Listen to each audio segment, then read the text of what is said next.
मागील काही महिन्यात नागरिकांचे फोन हरवल्याचे प्रमाण वाढल्याने या संदर्भात वरिष्ठांनी हरवलेली मालमत्ता शोधून ती संबंधित नागरिकांना परत करण्याबाबत आदेशित केले होते। त्याच अनुषंगाने खारघर पोलीस पथकाकडून वेबसाईटच्या आधारे नागरिकांचे हरवलेल्या मोबाईल फोनची माहिती मिळवून त्याबाबत तांत्रिक तपास करून 13,50,000 रुपयांचे 82 चोरी झालेले मोबाईल शोधून काढले आहेत। खारघर पोलीस ठाण्यात आयोजित करण्यात आलेल्या एका कार्यक्रमात संबंधित मोबाईल परत करण्यात आले। यातून 800 मोबाईल ट्रेस करण्यात आले असून लवकरच मोबाईल हस्तगत करण्यात येणार असल्याची माहिती पोलिसांनी दिली आहे। या कामगिरीचे वरिष्ठांकडून खारघर पोलिसांचे कौतुक करण्यात येत आहे। 2023 ते 2024 दरम्यान खारघर पोलीस ठाण्याच्या हद्दीत अनेकांचे मोबाईल चोरी तर काहींचे मोबाईल गहाळ झाले होते।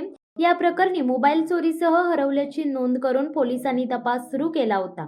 वरिष्ठ पोलीस निरीक्षक राजीव शेजवळ यांच्या पथकातील गुन्हे प्रकटीकरण कक्षाचे उपनिरीक्षक ज्ञानोबा धुळगंडे, फिरोज आगा, वजीद शेख, सचिन डावरे मोरे असे अन्य पोलीस पथकाने मुंबईसह इतर राज्यातून चोरीसह गहाळ झालेले 13,50,000 रुपयांचे 82 मोबाईल हस्तगत केले होते।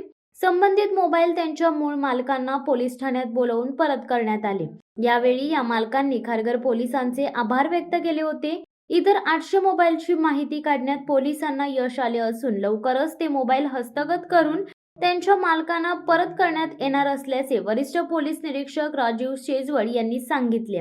तसेच ज्यांचे मोबाईल गहाळ झाले असतील त्याची माहिती जवळच्या पोलीस ठाण्याला किंवा वेबसाईटवर अपलोड करावी असे आवाहनही यावेळी करण्यात आले आहे।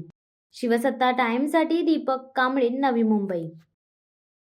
दे धडक बेधडक वृत्त देणाऱ्या आपल्या शिवसत्ता टाइम्स न्यूज चॅनलला लाल बटन दाबून सबस्क्राईब करा आणि बेल आयकॉनला क्लिक करायला विसरू नका।